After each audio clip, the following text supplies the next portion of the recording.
E é o que nós queremos fazer, só. Nós queremos voltar ao Coliseu! Mas para já eu quero ver se vocês sabem cantar esta comigo, ok? Então bora lá, começa assim. Faço para não pensar, tento acreditar que é passado.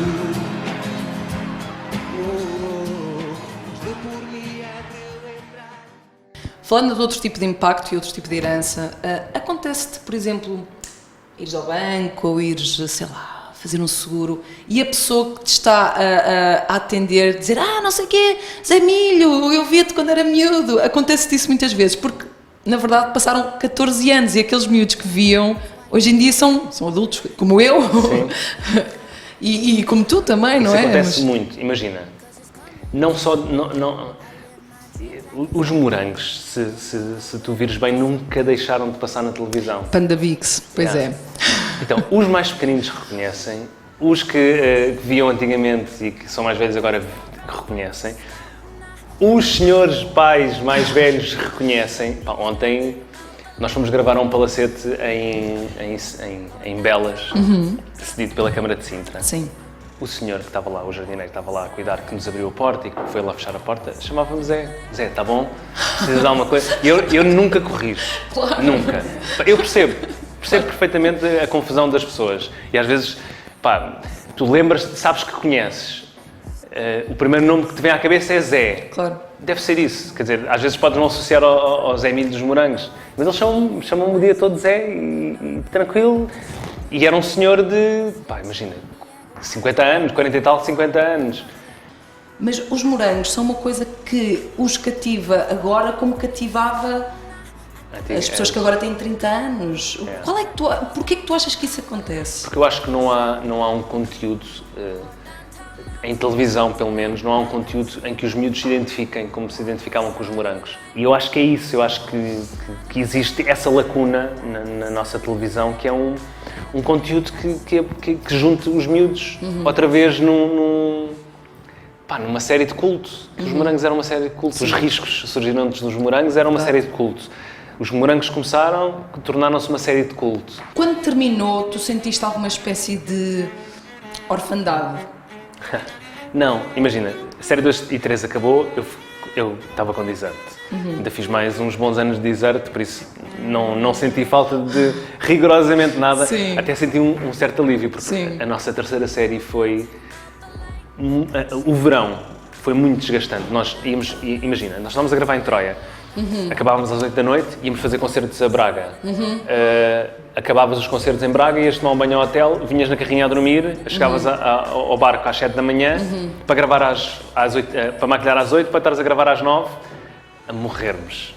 Acabávamos às 8 e íamos para o Algarve, estás a ver? Então andávamos assim, o nosso verão foi isto. Só no momento que estavam a fazer parte de uma coisa especial? No primeiro ano não tínhamos muito. Não é no primeiro ano, é...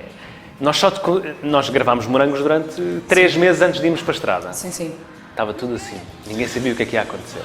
Tentávamos descobrir o que é que era a nossa cena de palco, o que é que a gente ia fazer, porque éramos 4 pessoas que não nos conheciam. Eu já conhecia o Vintém, mas pronto, era a primeira vez que nós estávamos ali todos a perceber o que é que íamos fazer enquanto banda. Chegámos a Pombal e aquilo tinha 1800 pessoas, primeiro concerto. O Angélico subiu ao palco no limite. Ele ficou em frente ao espelho a arranjar-se até ao limite de entrar. Entrámos, o gajo apareceu a correr, era cada um por si, nós tínhamos micros de fio. Sim. Imagina, 4 gajos em cima de um palco, a correr de um lado para o outro com micros de fio. Segundo concerto, primeiro 1800, segundo concerto tivemos 4000 pessoas. Terceiro concerto tivemos 10.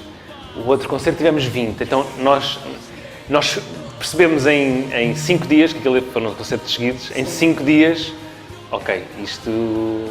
Toda a gente percebeu isso, isto é alguma coisa que está a fazer barulho. Ninguém achava que aquilo ia resultar, deixaram aquilo correr. Nós fizemos o primeiro tempo de gravação, nem sequer tínhamos contrato de banda assinado. Quando o contrato chega, nós já estávamos mesmo dentro da situação Morangos, já não era impossível tirar-nos. Então a gente apresentou os valores que queríamos e eles disseram, não, isto não pode ser. Então vão fazer o quê? Vão arranjar outras pessoas para a banda? Basicamente foi isso, não foi dito assim, claro, que não se pode falar assim com as pessoas, que não se deve falar assim com as pessoas, mas chegámos ali a um consenso muito, muito favorável e muito justo para todas as partes. Em 2019, faz 10 anos desse último concerto, achas que uma reunião, reunions faria sentido? Agora não. Não? Pelos motivos óbvios. E já, imagina, deves imaginar que já nos fizeram essa proposta milhares Obviamente. de vezes com valores muito chorudos, mas eu acho, é a minha opinião, não sei se pode não ser a opinião dos outros dois, eu acho que não faz sentido. Nem como uma homenagem ao Angélico, daqui a alguns anos. Eu vou dizer uma coisa, muitos... muito sinceramente, se a mãe dele me dissesse que gostava, eu fazia logo. Em qualquer sítio, se fosse na rua, se fosse no metro, se ela quisesse que aquilo acontecesse, eu fazia em qualquer sítio. Isso tem que ser muito, muito bem ponderado, isso tem que ser uma coisa, não pode ser uma coisa leviana, tem que ser. Por isso é que eu, nestes anos todos, eu nunca quis fazer nada. Claro.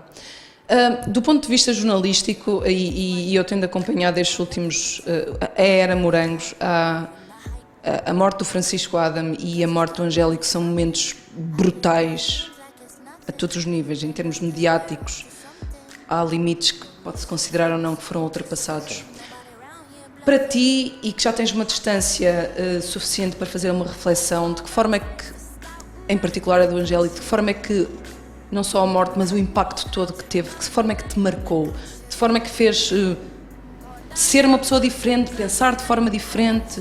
Eu vivi muito essas duas fases, porque foi a altura que estávamos a gravar Morangos 3 quando aconteceu com o Francisco. Sim. E tínhamos todos uma relação muito próxima. E o Francisco foi embora muito cedo, foram os dois embora muito cedo, mas o Francisco estava numa senda de uma carreira brilhante. Ele entrou nos Morangos e tinha feito um casting péssimo, fez o casting com a Diana Chaves, mas entrou. Eles devem ter visto alguma coisa nele. Ele começou a trabalhar e de repente ele deu uma volta ao personagem brilhante, que dificilmente consegues. É aquelas voltas a Johnny Depp no Pirata das Caraíbas. O personagem de repente viveu nele de uma forma única. Quase se virou protagonista dos Morangos nesse... Sim, ele tinha momentos de comédia absolutamente brilhantes. Ele quase virou protagonista. Sim. Quase virou protagonista. No verão era quase o protagonista da série. E eu acho que ele tinha ali um talento que ao ter o primeiro contacto com as câmaras, ele não estava habituado, mas com o habituar da coisa, eu acho que ele ia ser um dos grandes... Ele ia ser muito bom. Foi complicado. E todos nós cometemos loucuras. Claro. Imagina, eu não sei como é que nunca aconteceu connosco. Nós tínhamos, como estava a dizer, acabámos de gravar em Troia e íamos para Braga ou íamos para Barcelos. Quando eu vi a tua entrevista no Rui Unas, numa Lupuleza, pensei exatamente nisso. Como é que, com vocês ou com qualquer outro artista que no auge da fama tem de fazer estas loucuras de andar a 200 a hora na estrada, não é? Nós andávamos a 200 a hora, todos a dormir, porque estávamos chafados. O nosso segurança conduzia, que eu acho que a gente só se safou à pala dele, porque ele era muito bom. Então a gente andava a conduzir a 200 a hora em estradas mínimas para chegarmos a tempo aos concertos, para podermos fazer as coisas. Então foi tudo momentos de loucura e nós, pronto, aí houve uma altura que nós dissemos ou vamos fazer as coisas com horários ou isto não vai dar, porque a gente não pode arriscar as coisas desta forma. Com o Angélico depois aconteceu o que aconteceu e com ele foi diferente. A minha aprendizagem não teve a ver com aquilo que aconteceu, mas teve a ver com uma forma como ele vivia a vida, imagina. Eu acho que é a pessoa que eu conheço, ou que eu conhecia, que mais viveu a vida num curto espaço de tempo. Sim. Ele fez tudo e mais alguma coisa e ele não dava espaço para nada. Ele não dormia, ele dormitava. Ou seja, ele fazia assim, dormia aqui uma horinha, acordava, até às 5 da manhã. Às 5 da manhã encostava, dormia uma horinha, acordava às 7, ia fazer qualquer coisa, ou ia para o ginásio, ou ia fazer música, ou ia fazer qualquer coisa. Então ele tinha aquele síndrome de dormir pouco e fazer muito. Então ele andava sempre de um lado para o outro, sempre a inventar coisas. e a viver a vida, porque ele viveu muito a vida, ele curtia muito. E com ele eu aprendi um bocadinho isso. Eu desliguei mesmo, na altura em que as coisas aconteceram, desliguei e comecei a pensar no que é que ele tinha feito na vida dele, como é que ele vivia. E pai, parece que as coisas estão... Ele teve que viver a vida rápido porque ia embora cedo. Tu começas a pensar nas coisas e faz confusão. Faz muita confusão. Mas eu acho que com ele aprendi a absorver mais as coisas e a vivê-las mais. Eu sou muito ponderado, eu sou o oposto. Eu sou muito ponderado, sou muito calmo, E sempre que eu tenho que me libertar disso, eu penso como é que ele fazia. E liberto-me um bocadinho e deixo-me ir e enjoy the moment e fazer as coisas um bocadinho diferente e de uma forma mais tranquila e não obcecado só com o nosso trabalho.